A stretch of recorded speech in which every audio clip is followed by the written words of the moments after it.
Hello everyone, Swami Vivekananda institute में आपका एक बार फिर से स्वागत है।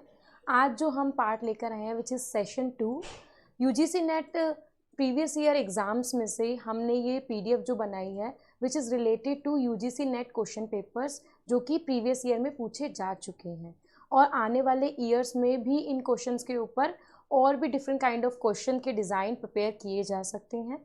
सो इन क्वेश्चन से आप लोगों को हेल्प मिलेगी कि आपको यूजीसी इंफॉर्मेशन नेट के एग्ज़ाम को कैसे कंडक्ट करना है, उसमें किस टाइप के क्वेश्चंस आते हैं, इस बारे में आपको इसी रिलेटेड जानकारी मिल जाएगी। सो लेट्स स्टार्ट।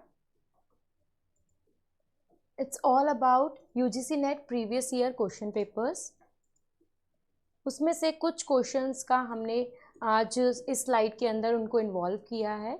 आफ्टर दैट इसी अकॉर्डिंगली सेशन के अकॉर्डिंगली हम बाकी सारे क्वेश्चंस को भी अटेम्प्ट करेंगे और कवर करेंगे सो दैट जो आपकी प्रैक्टिस हो रही है यूजीसी नेट को लेकर वो अच्छे से हो सके और जितने भी डाउट्स हैं आपके वो इजीली सॉल्व हो सके। So let's start. So our first question is who gave the concept of mental revolution. So यहाँ पे पूछा जा रहा है कि मेंटल रिवॉल्यूशन पे किसने कंसेप्ट दिया था। सबसे पहला ऑप्शन है Henri Fayol, next option is Peter F Drucker, then F W. Taylor and then Phillis Crosby. तो ये चार ऑप्शंस आपको इसी में दिए गए हैं। सबसे पहले में हेनरी फायोल आ रहा है, तो हम सभी जानते हैं हेनरी फायोल ने दिए थे principles of management. There are 14 principles of management which is given by Henri Fayol. So ये ऑप्शन आपका इसमें इन्वॉल्व नहीं होगा। Okay, next is Peter F Drucker. Peter F Drucker जो कि जिन्होंने प्रोपाउंड किया था theory which is MBO, management by objective. So ये भी मेंटल रिवोल्यूशन के लिए नहीं प्रॉपर थे या प्रोवाइड किया गया था उन्होंने ये कॉन्सेप्ट। नेक्स्ट इज हमारे पास दो ऑप्शंस बचते हैं, F W. Taylor and Phillips Crosby. So F W. Taylor और फिलिप क्रॉसबाय के अंदर F W. Taylor and Philip Crosby के अंदर जो दो ऑप्शंस है तो फिलिप क्रॉसबाय नहीं होगा इसका आंसर। इसका आंसर आएगा एफ.डब्ल्यू. टेलर जो कि साइंटिफिक मैनेजमेंट से रिलेटेड है, प्लस मेंटल रिवॉल्यूशन के लिए भी जो कॉन्सेप्ट दिया गया था वो इन्होंने ही दिया था।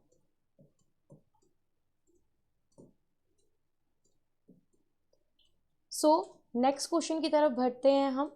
डेसीडॉग वाज फॉर्मली नोन एज। डेसीडॉग को क्या कहा जाता है या कौन से पेरेंट ऑर्गेनाइजेशन के थ्रू ये डेवलप्ड हुआ। तो बहुत सारी एसोसिएशन का नाम इससे जुड़ा हुआ है जो कि पेरेंट ऑर्गेनाइजेशन की तरह वर्क करते हैं डेसीडॉग के लिए और उसको इन नामों से भी जाना जाता है। फॉर एग्जांपल DRDO, ये भी इसका ऑर्गेनाइजेशन है। बट यहाँ पे ऑप्शंस हमें जो 4 ऑप्शंस दिए गए हैं पहले हम उनके ऊपर ध्यान देते हैं। सबसे पहला ऑप्शन आ रहा है आपका bureau of scientific documentation, second is scientific information bureau, next third option is scientific information centre and the fourth one is defence information centre. तो काफ़ी बच्चे डेसीडॉग यानी कि इसका जो नेम है वो डिफेंस रिलेटेड है, तो यहाँ पर उन्हें लगता है कि इसका आंसर होगा defence information centre which is wrong. तो डिफेंस इंफॉर्मेशन सेंटर इसका आंसर नहीं है। अब हमारे पास बचे 3 option, bureau of scientific documentation, scientific information bureau, scientific information centre. तो ब्यूरो ऑफ साइंटिफिक डॉक्यूमेंटेशन भी इसका ऑप्शन नहीं है क्योंकि वो साइंटिफिक डॉक्यूमेंटेशन के लिए वर्क करता है। 2 ऑप्शन रहते हैं, scientific information bureau, scientific information centre. तो बेसिकली जो डेसीडिक को फॉर्मली नॉन जिस नाम से जाना जाता है या जिसने डेवलप किया है that is scientific information bureau. तो यहाँ पर दोनों चीज़ सेम आ रही थी, सेंटर ना होके दैट इज़ अ ब्यूरो। तो इस नाम से हमें काफ़ी बार उसको SIB के नाम से भी पूछा जाता है which is scientific information bureau, जिसको डेसीडॉग को लाने वाली ये फर्म एंड डेसीडॉग के नाम से जाने जाने वाली ये फर्म डेसीडॉग के लिए इम्पॉर्टेंट है और यही इसका आंसर है which is scientific information bureau. Next question की तरफ हम बढ़ते हैं।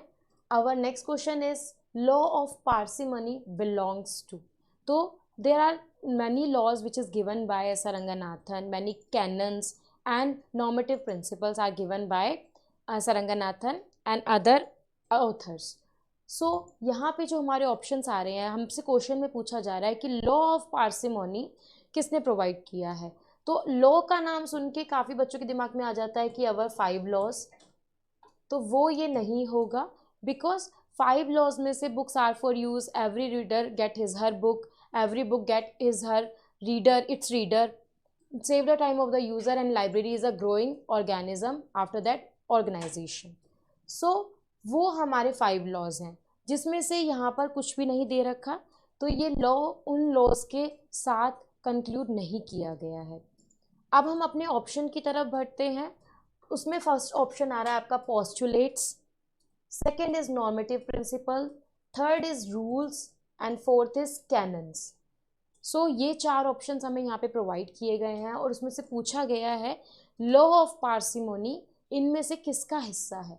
तो पोस्टुलेट्स और फैसेट्स में जो आ जाते हैं हमारे PMEST कंसेप्ट्स आ जाते हैं, और various postulates and face relations, ये सब चीज़ आ जाती है जो कि क्लासेस स्कीम ऑफ क्लासिफिकेशन के अंदर दे रखा है।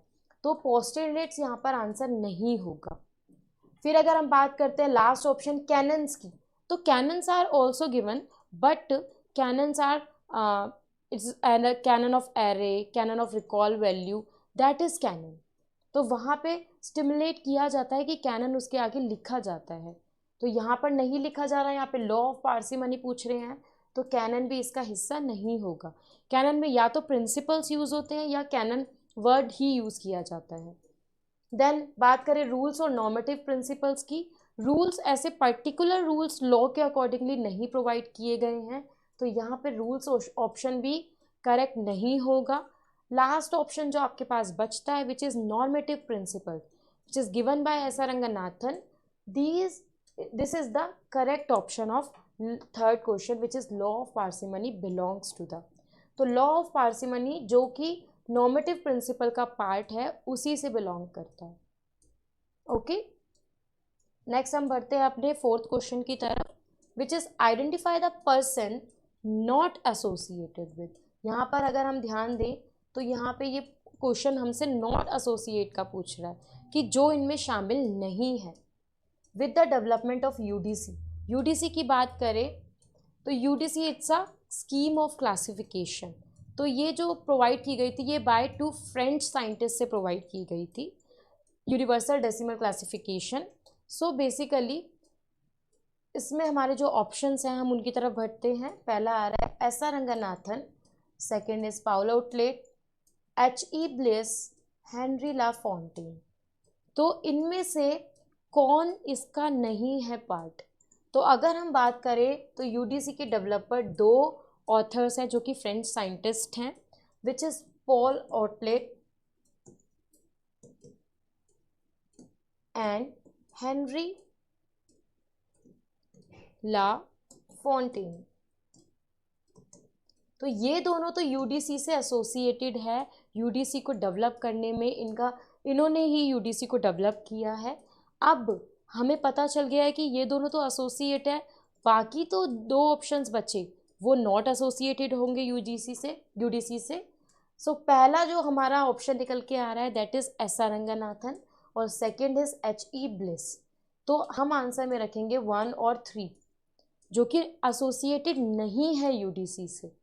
तो ऑप्शन चेक करते हैं, पहला ऑप्शन है 1 and 3, दूसरा है 1 and 2, 3 and 4, 2 and 4।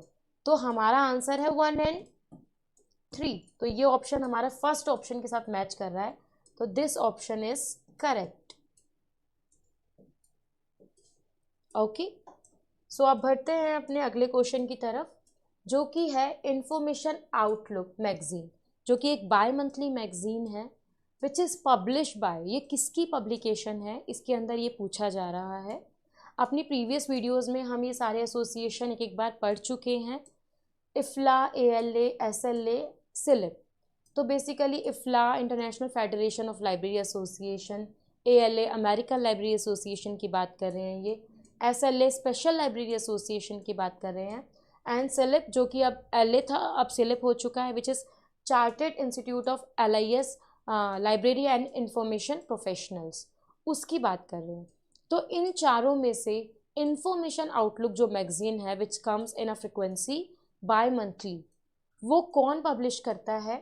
इफ्ला के पब्लिकेशन में ये इन्वॉल्व नहीं होता है, एएलए के पब्लिकेशन में भी इन्वॉल्व नहीं होता है, एंड सिलिप में भी नहीं होता.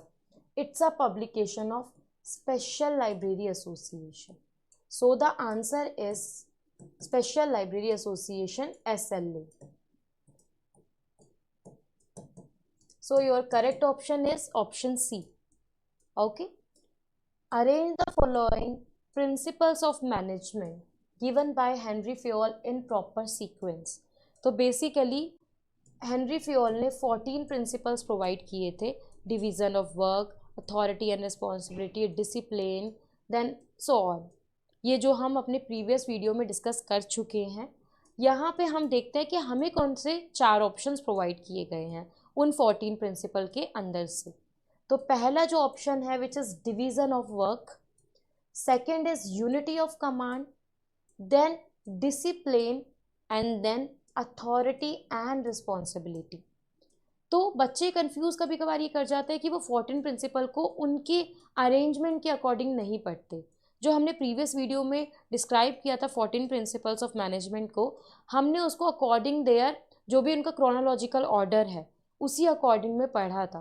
और हमेशा हमें प्रिंसिपल ऑफ मैनेजमेंट उसी फॉर्म में लर्न करने होते हैं.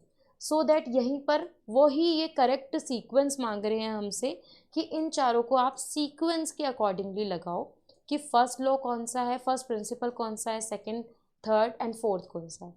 ये चारों इन्होंने दिए हैं जो कि आसपास के हैं. इसके अलावा 14 प्रिंसिपल में से कभी ये बिल्कुल दूर दूर वाले प्रिंसिपल भी दे देते हैं. For example division of work दे दिया, स्प्लिट दी क्रॉप्स दे दिया, स्केलर चेन दे दिया, सेंट्रलाइजेशन दे दिया. अभी जो दिया है इन्होंने आसपास के दिए हैं. सो इनको अरेंज करते हैं. इनमें से जो सबसे पहला है which is division of work. Okay, first principle of management is division of work, तो दैट इज फर्स्ट. उसके बाद यूनिटी कमांड दे रखा है जो कि नहीं आएगा, डिसिप्लिन दे रखा है वो भी नहीं आएगा. देन आएगा आपका fourth one authority and responsibility.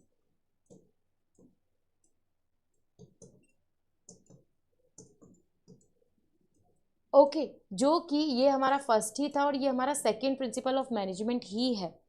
Okay, फिर आएगा आपका, फिर दो हमारे पास ऑप्शंस बचते हैं, unity of command and discipline. उसके बाद अगर अब लिया जाएगा दैट इज डिसिप्लिन ऑप्शन, जो कि ऑप्शन थर्ड है. एंड जो लास्ट बचा which is unity of command, वो इसी में सबसे लास्ट ऑप्शन लिया जाएगा. सो हमारे पास सीक्वेंस प्रिपेयर होता है 1 4 3 2. तो आइए बढ़ते हैं अपने ऑप्शंस की तरफ, जिसके अंदर दे रखा है 1 3 4 2, 1 4 3 2, 2 3 4 1. तो हमारा सीक्वेंस है 1 4 3 2 which match with correct option, option B. Option B के साथ ये मैच कर रहा है 1 4 3 2. So our answer is option B, that is your correct answer. तो आपको इस अकॉर्डिंगली इन क्वेश्चंस को अटेम्प्ट करना है सो दैट इससे आपको एक हेल्पफुल सीक्वेंस मिलता है और जो भी गलती के चांसेस होते हैं वो बहुत कम हो जाते हैं. तो आप इस अकॉर्डिंगली पैटर्न के थ्रू एक फ्रेमवर्क बना के अपने क्वेश्चन को अटेम्प्ट कर सकते हो. Our next question is identify open source library automation software. यहाँ से हमें ऑप्शंस में पूछा जा रहा है इनमें से कौन सा open source library automation software है. ओपन सोर्स यानी फ्री एक्सेस जो प्रोवाइड करता है. इसमें पहला दे रखा है OPALS, second one is librarian, third is कोहा और फोर्थ इज एवरग्रीन ILS. ठीक है, तो ये चार हमें ऑप्शंस इसके अंदर प्रोवाइड किए गए हैं, जिसमें से आप सब जानते होंगे कोहा is a open source software. Okay, तो हमने फर्स्ट अपना ऑप्शन 3 ले लिया कोहा, जो कि कहाँ कहाँ पे है हम वो देख लेंगे. वो आपके ABC तीनों ऑप्शन में है. तो डी ऑप्शन में जब कोहा नहीं दिया गया तो ये तो बिल्कुल भी नहीं होगा. ओके, अब यहाँ ABC तीनों में दे रखा है आपका कोहा। तो तीनों तो आंसर नहीं हो सकते, इसमें से हमें चूज़ करना है कि विच वन इज़ करेक्ट। तो अब हम बढ़ेंगे अपने दूसरे, जो कि हमें जानते हैं कि ओपन सोर्स सॉफ्टवेयर है, which is evergreen ILS। Evergreen ILS भी आपका ओपन सोर्स सॉफ्टवेयर है, विच इज़ ऑप्शन 4। तो ऑप्शन 4 आपका बी में भी दे रखा है, सी में भी दे रखा है, ए में नहीं दे रखा। ए में नहीं दे रखा तो ये भी आपका ऑप्शन नहीं होगा। अब बचा आपके पास दो option, which is B and C. इसी में से कोई एक आपका करेक्ट आंसर होगा। फिर हम बढ़ते हैं अपने दूसरे सॉफ्टवेयर की ओर, which is OPALS। That is also our free source software, जो कि लाइब्रेरी ऑटोमेशन सॉफ्टवेयर में संग्रहित किया गया है और जिसको यूज़ किया जाता है। वो आपका आ रहा है 1 ऑप्शन में। तो 1 ऑप्शन बी में नहीं दे रखा, ओनली सी में दे रखा है, तो बी आंसर नहीं होगा, answer is C. So your correct option is option C, which is 1 3 4। 1 यानी कि OPALS, 3 कोहा, एंड देन एवरग्रीन ILS। ये 3 सॉफ्टवेयर आपके ओपन सोर्स सॉफ्टवेयर में आते हैं। चलिए बढ़ते हैं हमारे नेक्स्ट क्वेश्चन की तरफ, which is arrange the following public library acts. तो यहाँ पे बात हो रही है लाइब्रेरी लेजिस्लेशन की। लेजिस्लेशंस प्रोवाइड किए गए हैं काफ़ी स्टेट्स के अंदर। इसकी अरेंजमेंट का क्वेश्चन आइदर इसके सेस के accordingly, either year of arrangement के अकॉर्डिंगली, तो ये क्वेश्चन बार बार आता ही है।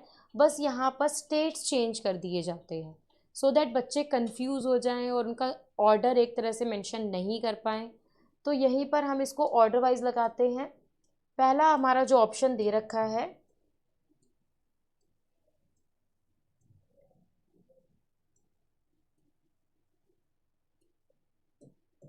ठीक है, पहला जो हमारा ऑप्शन दे रखा है which is Gujarat, second one is Chhattisgarh, third is Rajasthan and fourth is Goa. तो इसमें से सबसे पहला जो आया था which is in Goa. Goa में पब्लिक लाइब्रेरी एक्ट आया था, ठीक है। गोवा का जो ऑप्शन है विच इज़ 4, उसके बाद जो आया that is Gujarat, which is option 1। Then आया आपके पास जो ऑप्शन बचे 2, which is Chhattisgarh and Rajasthan. Then इसके बाद जो कंक्लूड किया जाता है which is Rajasthan, that is option 3, and the last one is Chhattisgarh, जो कि आपका ऑप्शन है 2। तो इससे हमें एक अरेंजमेंट मिल गई, एक हमारा ऑप्शन मिल गया, जो कि हमारे पास निकल कर आया 4 1 3 2। ये हमने अपने नॉलेज से उनको अकॉर्डिंगली करेक्ट वे में लगाकर ये सीक्वेंस हासिल किया। तो अब देखते हैं कि कौन कौन से सीक्वेंसेस प्रोवाइड हैं। 2 1 3 4 option A, 4 1 3 2 option B, 4 3 1 2 option C, 1 4 3 2 option D. हमारा है 4 1 3 2। 4 1 3 2 मैचेस ऑप्शन बी, तो that is your correct option. तो यहाँ पे जो हमारा आंसर निकल के आया वो बी निकल के आया। बच्चे यहाँ पर 4 3 1 2 भी लगा सकते हैं, क्योंकि कभी कभार कन्फ्यूज़न हो जाती है ईयर्स के अकॉर्डिंगली। तो लाइब्रेरी लेजिस्लेशन को हमें अच्छे से प्रिपेयर करना है, क्योंकि उनमें से कोई भी स्टेट उठाकर आपसे क्वेश्चन पूछ लिया जाता है कि वो कैसे डाल सकते हैं, उनका सेस पूछ लेंगे या फिर उनके ईयर ऑफ इनैक्टमेंट देख लेंगे, ठीक है। बढ़ते हैं हम अपने अगले क्वेश्चन की ओर, which is bib frame stands for.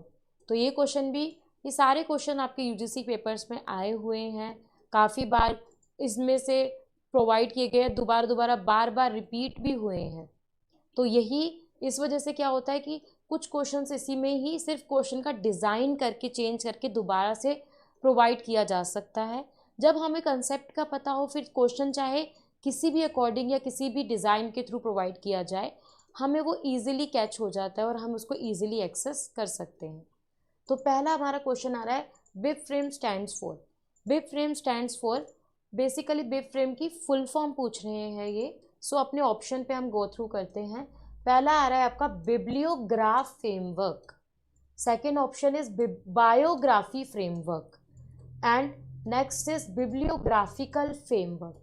तो यहाँ पर जो सेकेंड ऑप्शन पे अगर हम ध्यान दें विच इज बायोग्राफी, तो बिब फ्रेम जो रिलेटेड है वो बिब्लियोग्राफी इंफॉर्मेशन से रिलेटेड है। तो बायोग्राफी बिल्कुल ही डिफरेंट रेफरेंस सोर्सेज या डिफरेंट टाइप ऑफ सोर्सेज को रिप्रेजेंट करता है।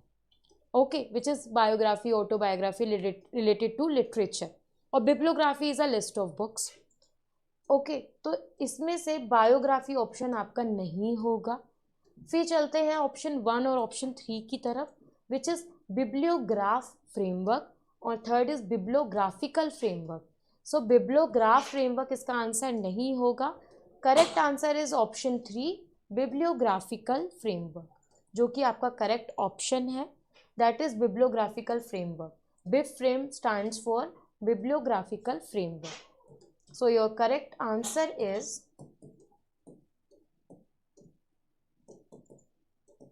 3। ओके, नेक्स्ट आपका क्वेश्चन आ रहा है question 10, who promulgated the imperial library act 1902। Imperial library जो कि हमारी नेशनल लाइब्रेरी ऑफ इंडिया भी है। अब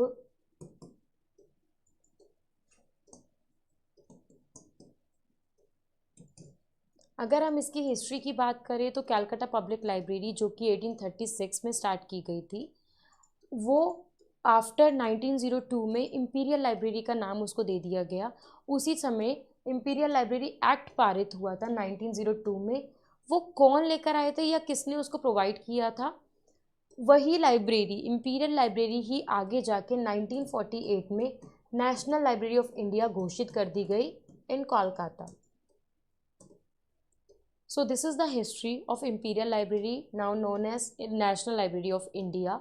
So Imperial Library Act के लिए इनमें से कौन जो आपके लीडर्स थे वो इसके अंदर प्रोवाइड किए जाते हैं या वो इस ऑप्शन के अंदर स्टिमुलेट किए जाते हैं या जुड़े हुए हैं?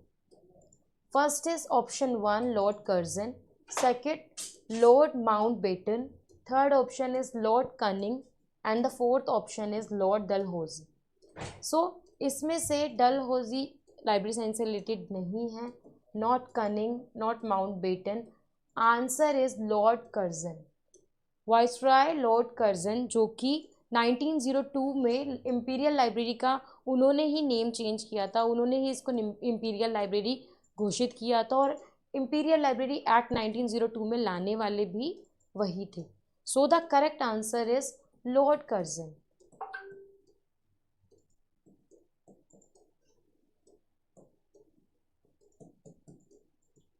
Option 1 which is lord Curzon.